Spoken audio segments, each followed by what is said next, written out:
what is the very first thought you had when you heard you were going to get to throw to Diggs? I was very excited. I met him at the Pro Bowl, and just got to meet each other, got to meet his kids, and to see what type of person he was, and just been able to grow our relationship from there.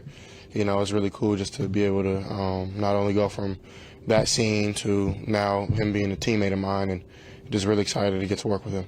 Do you think he adds to your team and your offense, and what he does for y'all's chances going forward this year? He adds a ton of value, to that room. There's a lot of wisdom that he carries that I think he'll spread to other guys, and he's been really reaching out to really everybody, and I think that whole room in general is going to be great. I think we're all going to eat off each other. It's going to be very fun and very exciting, just to work with everybody in that room, and I'm very excited for it. You got a chance to work out, have had a chance to work out with Tank here. How is he looking? He looks great. Yeah, he's like you said, man, he's gotten a lot better. Mentally, I think even for both of us, really all the rookies, coming in year two, everything's starting to slow down, and the wheels aren't turning so much up in your head. You're starting to play ball, and having being able to throw with them in LA was really big, and Metchie looks amazing as well, and some of the guys that came out as well. So it's been amazing to get some work in. CJ, how'd you first find out about the Stefon Diggs trade, and then when you threw with your teammates in LA, was that the yearly thing that you did last year as well? I found out I was actually asleep. I was asleep I was been in the West Coast. I've been back home in LA, so I was knocked out. And I keep my phone on Do Not Disturb. I get a lot of phone calls. And so I didn't really know. And I woke up, and my boy Chase B texted me, and he's like, "How you feeling, bro?" And I think he asking me, I was like, I'm good, fam. How are you? And so and then I had sent 5 texts like that, and then I woke up. For real, I was kind of halfway texting in the bed. Woke up, brushed my teeth, washed my face, and then I seen the news, and I seen it on Instagram. I'm like, oh shoot, that's what they talking about. So I know I didn't even tell Chase B or anybody like that. That was what I was implying, which is really just checking. I thought he was checking up on me, but no, it was cool. It was really fun to see that. And this last year I didn't have the opportunity to go before OTAs and have guys come out. So I'll probably do something again. Hopefully after OTAs, but that was just hey man, I'm up here throwing. You guys want to come down? And man, it went great though. Metch really looks amazing. He looks really, really all the way back, and then Tank looks great, and so the Diggs and a couple other guys who came out. It's the second time that you mentioned John Metchie. From what you've seen so far, what type of impact do you think he'll be able to have on this offense? Man, he has a ton of value, a huge impact I think that he'll bring this season. I think last year was good to get his feet back in the water, coming off of an injury, then something so traumatic like being sick, how he was, and his mindset is just, he's ready to come back and ball. So not only is he a great football player, but he's a great person, and I wouldn't want to be anywhere else with anybody else other than those guys in that room. So Metchie's looking amazing. Everything that he'll put on this field will be no surprise, but I think everybody in his room knows how special he can be, and he'll put that on the field. CJ, when you break the huddle, you'll have Joe Mixon, Stefon Diggs, Nico Collins, Tank Dell. They brought back Dalton Schultz, and you have Bobby Slogan and Gerard Johnson on the sidelines. What, in terms of the way it's set up for you, what's the excitement like for you? How do you think it can be possible? How good can this offense be? Yeah, I'm very excited. I think we have a lot of potential. A ton of guys who played a lot of meaningful ball. A lot of guys who can do different things with the ball, which is amazing. And with all those expectations, all the outside noise, right now is the time to focus. Right now is the time to build the foundation and build the chemistry. And of course, like Bobby always talks about, we're doing the work for the end in mind. Hopefully raising up to whatever we can. Doing whatever we should do. But none of that stuff happens unless you put in the work. So right now, it's just building that foundation. getting with the guys, talking about certain routes, talking about things is just as important as running the route and running and blocking guys, and it starts up front, to be honest, So LT is the leader of that room, and he's been motivating those guys, and, I'm the leader of the whole offense, so, and really the team. So, even the things that D'Amico's been saying has been everything just to, build that foundation, the fundamentals, doing the right things, the little things the right way. Talked about how much of last year was a whirlwind for you, and when you look back at it now, the influence that your family and how much you had to lean on them, was it more than you expected, about as expected, less than you expected?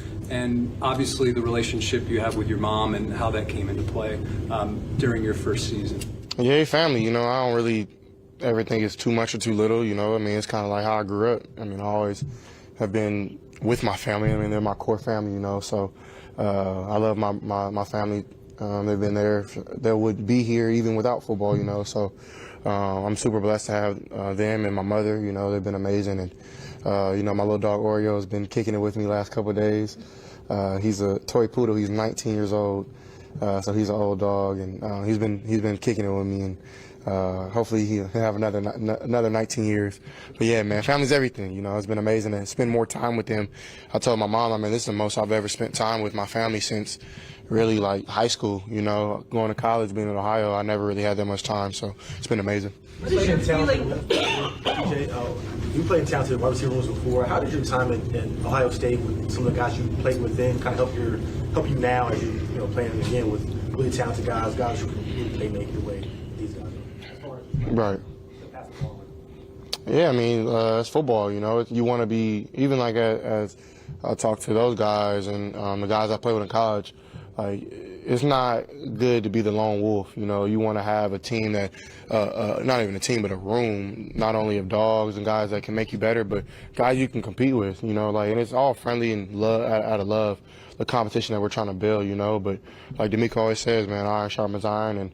And for me, having that background of playing with so many talented guys, I think is amazing.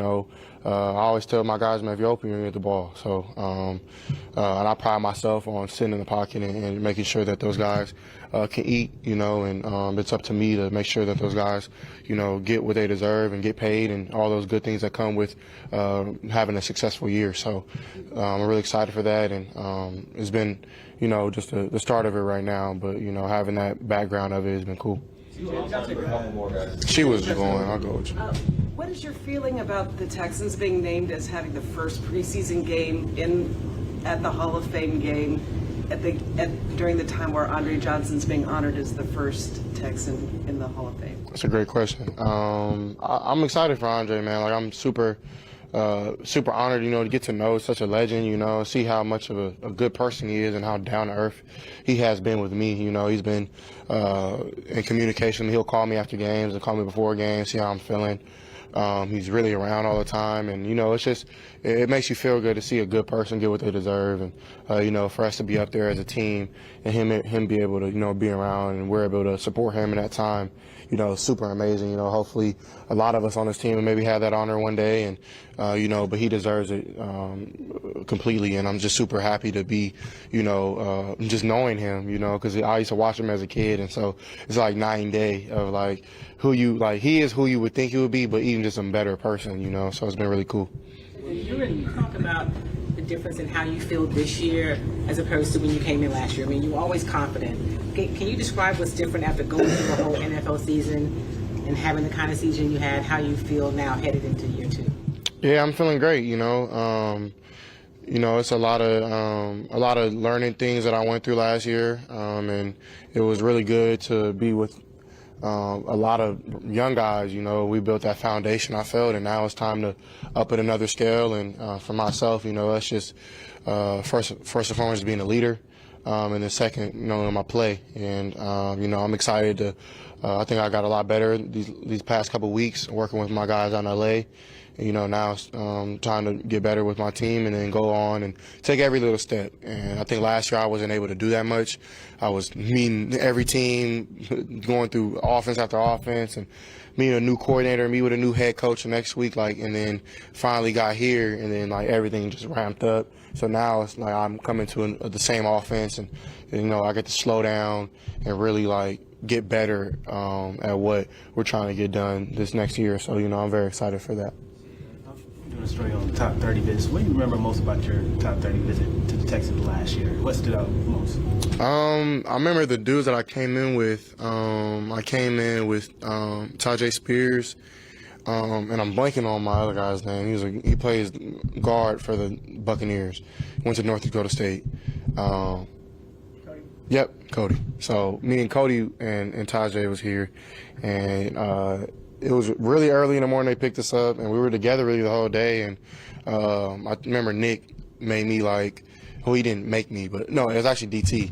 DT asked me to explain those two guys' personalities. So basically, he was asking was I paying attention to them, and I guess I did okay. But no, it was just cool to be around those guys. They were from all different parts of the world. I'm from SoCal. Tajay's from I think he's from Alabama. And then Cody, I think, is from North Dakota. So, it was cool to be around other guys, and seeing their journey. And that was really, the one thing. And then to be able to play both of them this year and be able to – I swapped jerseys with Tajay, and I got to talk to Cody. So that was the one thing that I remembered from this one.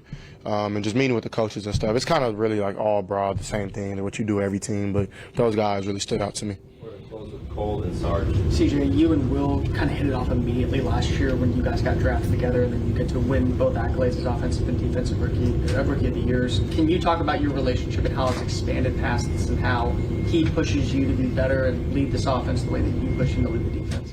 Yeah, last year we met before the draft, and we were we were just kind of making fun of each other, hey, what have we got on the same team? Lo and behold, we did, and it's been a blessing ever since. I thank God that I got to be teammates with Will Anderson, because I definitely don't want to play against him. So, like you said, we're just pushing one another. We sit next to each other in team meetings, and, we're constantly talking about how we can get this team better. And honestly, we talk about how we can get it closer. It's not all about just work. We're trying to build. D'Amico always talks about the closest teams are the best teams, and for us, we're trying to build a close team and just do it in a natural light, in a natural way. So I thank God for Will, and his family's been amazing. His mom, his dad, his sisters have always been really nice to me and my family. So it's a blessing to be around somebody with just a good spirit and a good soul. CJ, what do you think about the new uniforms? I think they're cool. I think they're definitely. I don't want to say too much, but I think people like them, and really excited. I think that even brings a new energy to NRG, which is kind of ironic. But I think I'm super excited just to be wearing new stuff. I liked the unis last year too, but I think it's time for change, and it's a new era now, and we'll be able to build with these unis and look good while doing it. Last one, Chance. CJ, I'm going to ask you to put your GM hat on. There's a lot of questions about who should be the wide receiver one. Why should it be Marvin Harrison Jr.? Why should it be Marv? Put on the tape. He's done it from really his freshman year, his true freshman year, to now. When you talk about, I think I read something like he's NFL ready, but other guys have more potential. That makes no sense. What? If you're NFL ready, how is that not potential? You want longevity. You want somebody who's been doing it. And for him, that's what he sleeps, eats, and he breathes. He's a worldly talent, but also his work ethic and how he gravitates that room. I challenged him that last year when Jackson went down. He had to take over as leader, and he did that. He's not really vocal, but he became vocal, and you can see his personality started to come out as he started to play more.